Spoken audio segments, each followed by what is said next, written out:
قسط number 10۔ Video کو پورا دیکھیں اور چینل کو سبسکرائب کریں، لائک کریں، دوسروں کو شیئر کریں، اپنے بہترین کمنٹس بھی دیں۔ جن احباب نے اس سے پہلے والی اقساط نہیں سنی وہ اس قسط سے پہلے والی بات ضرور سن لیں تاکہ پوری بات واضح ہو جائے۔ تو آئیے بات کا سلسلہ جوڑتے ہیں۔ بات ہو رہی تھی ایک ماں کے لیے پہلے بچے کی پرورش اور تعلیم و تربیت ہمیشہ کٹھن اور دشوار ہوتی ہے۔ اس پر اسے بڑی محنت اور توجہ صرف کرنی پڑتی ہے۔ چنانچہ پہلے بچے کے ساتھ اس کا تعلق قریبی اور گہرا ہوتا ہے۔ یہی وجہ ہے کہ پہلا بچہ ماں باپ کی عادتیں قبول کرتا ہے اور ان کی دیکھا داکھی چھوٹے بچے کی حفاظت کرنے لگتا ہے۔ اس کے علاوہ بعض اوقات چھوٹے بچے جب اپنے آپ کو ایسے ماحول میں پاتے ہیں جہاں ہر شخص ان سے بڑا ہوتا ہے تو وہ احساس کمتری میں مبتلا ہو جاتے ہیں۔ اکثر بے تحاشا پیار اور حد سے زیادہ حفاظت اور نگرانی بھی ان کے لیے مضر ثابت ہوتی ہے۔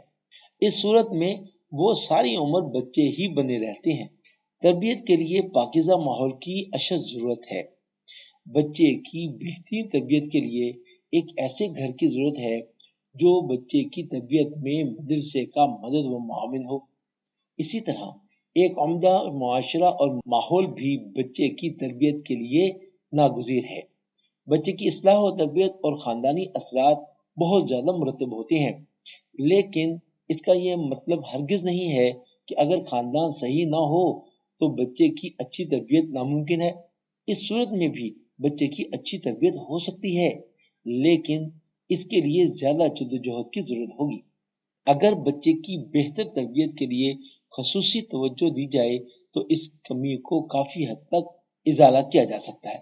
بچوں کی تربیت کے لیے ایک پاکیزہ ماحول کی ضرورت ہوتی ہے، خواہ ایک بچے کی تربیت کی جائے یا بہت سے بچوں کی تربیت کی جائے، کیونکہ ماحول جیسے ایک بچے پر اثر انداز ہوتا ہے اسی طرح زیادہ بچوں پر بھی اثر انداز ہوگا۔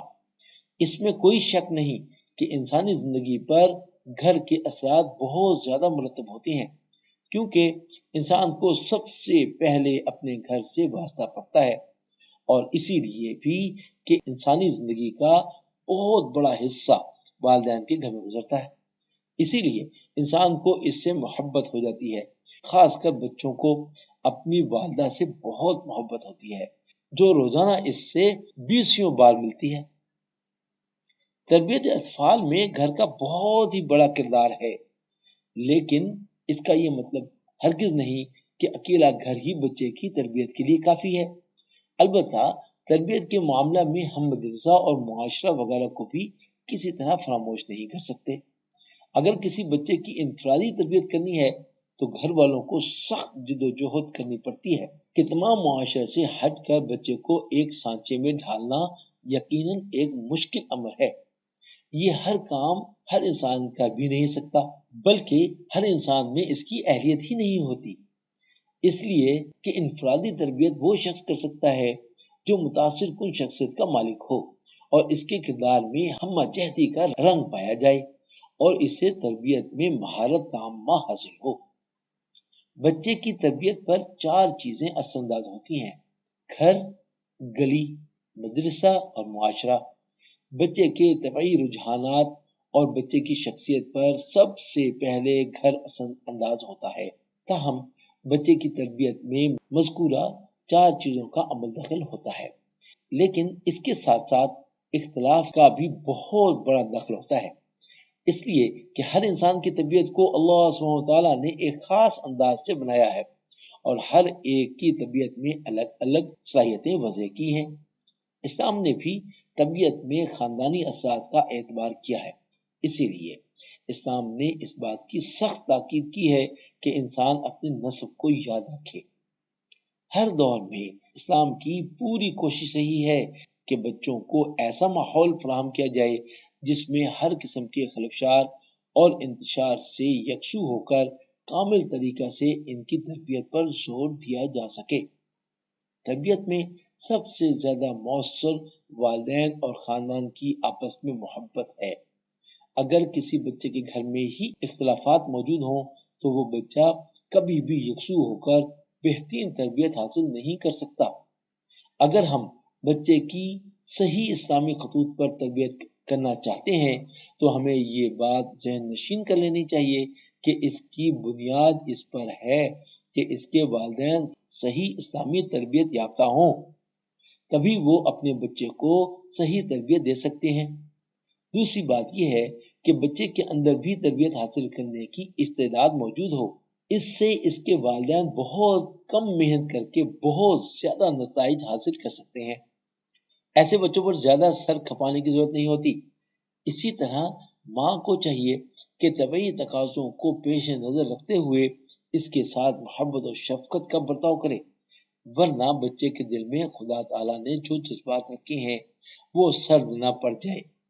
لیکن اس بات کا خیال بھی ضروری ہے کہ محبت میں افراط و تفریط سے بچایا جائے۔ محبت میں کمی اور زیادتی دونوں بچوں کے بہترین مستقبل کے لیے نقصان دہ ہے، کیونکہ محبت میں زیادتی اسے بدتمیزی کی طرف لے جاتی ہے اور کمی بچے کے اندر خود اعتمادی پیدا نہیں ہونے دیتی۔ حد سے زیادہ خود اعتمادی اور اپنے کام میں اترانا بچے کے لیے نقصان دہ ہوتا ہے۔ یہ صرف بچے کی زندگی کو ہی نہیں بلکہ اس کے گھر والوں کی زندگی کو بھی اجیرن بنا دیتی ہے۔ ماں کے پیش نظر یہ بات رہنی چاہیے کہ آج کا بچہ کل کا مرد اور آج کی بچی کل کی عورت ہے، اور انہی دو افراد سے معاشرہ تشکیل پاتا ہے۔